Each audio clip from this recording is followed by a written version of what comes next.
ഗംഗാവലിയുടെ മറുകരയിലാണ്. രാവിലെ മുതൽ തന്നെ അതിശക്തമായ മഴയാണ് പെയ്തുകൊണ്ടിരിക്കുന്നത്. എന്നാലും മണ്ണ് മാറ്റുന്ന പ്രവൃത്തി അവിടെ പുരോഗമിക്കുന്നുണ്ട്. ഇടിഞ്ഞു വന്ന മല, ദേശീയപാത, അതിനുശേഷം ഗംഗാവലി, മൺതിട്ടയൊക്കെ നമുക്ക് ദൃശ്യങ്ങളിൽ നിന്ന് കാണാൻ കഴിയും.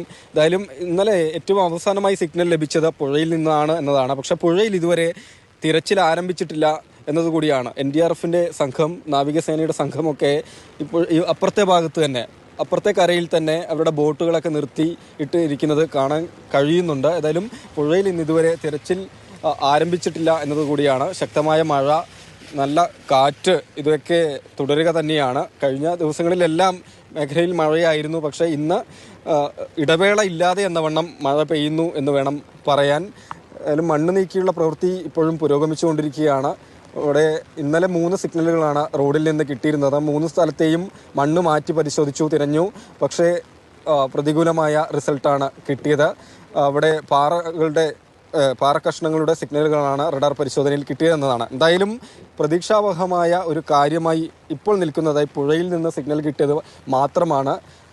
ആ മണ്ണിടിഞ്ഞ സ്ഥലത്ത് നിന്ന് 40 മീറ്ററോളം മാറി 8 മീറ്റർ ആഴത്തിലാണ് ആ സിഗ്നൽ കിട്ടിയിട്ടുള്ളത് എന്നതുകൂടിയാണ് സേനാ വൃത്തങ്ങളൊക്കെ പറയുന്നത്. ഈ ശക്തമായ ഈ ഒഴുക്ക് തുടരുന്ന സാഹചര്യത്തിൽ അവിടെ പരിശോധിക്കുന്നത് ബുദ്ധിമുട്ടുള്ള കാര്യം തന്നെയാണ് എന്ന് തന്നെയാണ്. അതുകൊണ്ട് ഏത് വിധത്തിലാണ് ആ സിഗ്നൽ കിട്ടിയ സ്ഥലത്ത് പരിശോധന നടത്തുക, തിരിച്ചിൽ നടത്തുക എന്നൊന്നും ഈ ഒരു ഘട്ടത്തിൽ അങ്ങനെ ഒരു കൃത്യമായ വിവരവും കിട്ടിയിട്ടില്ല. സ്ഥലം MLA അറിയിക്കുന്നത് പ്രകാരം ആ പുഴയുടെ കരയിലും അതുപോലെ ഈ മൺതിട്ട രൂപപ്പെട്ട സ്ഥലങ്ങളിലുമൊക്കെ മണ്ണ് മാറ്റുന്നതിന് വേണ്ടി ആ വിധത്തിലുള്ള യന്ത്ര സംവിധാനങ്ങൾ എത്തിക്കുന്നതിനുള്ള ശ്രമം ഉണ്ടാകും എന്ന് തന്നെയാണ്. എന്തായാലും തിരച്ചിലിനിടെ ഇന്നൊരു മൃതദേഹം കൂടി ലഭിച്ചിട്ടുണ്ട്. ഒരു സ്ത്രീയുടെ മൃതദേഹമാണ്.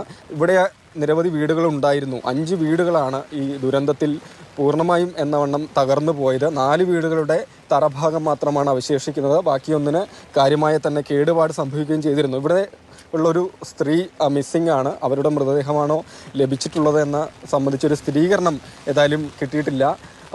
ചെറു ജനവാസ കേന്ദ്രത്തിൻ്റെ അവശേഷിപ്പുകൾ മാത്രമാണ് ഇവിടെ ഉള്ളത് എന്നതാണ്. അതായത് മണ്ണിടിഞ്ഞ് പുഴയിലേക്ക് വന്നു. പുഴയിൽ നിന്ന് വെള്ളം അതിശക്തമായി ഇങ്ങോട്ടേക്ക് അടിച്ചു കയറി വീടിൻ്റെ മുകളിലേക്ക് ഉൾപ്പെടെ, ഒരു വീടിൻ്റെ വലിപ്പം ചിന്തിക്കുക, അതിൻ്റെ മുകളിലേക്ക് ഉൾപ്പെടെയായി വെള്ളം പോയി. ആ വിധത്തിലുള്ള കനത്ത നാശനഷ്ടം സംഭവിച്ചു. 5 വീടുകൾ തകർന്നു എന്നതാണ്. ശക്തമായ മഴ, കാറ്റ് പ്രതികൂല സാഹചര്യം സൃഷ്ടിക്കുന്നുണ്ട്. എങ്കിൽ തന്നെയും കഴിയതും വിധത്തിൽ പുഴയിൽ നിന്ന് തിരയും എന്നാണ് ദൗത്യസംഘം പറയുന്നത്.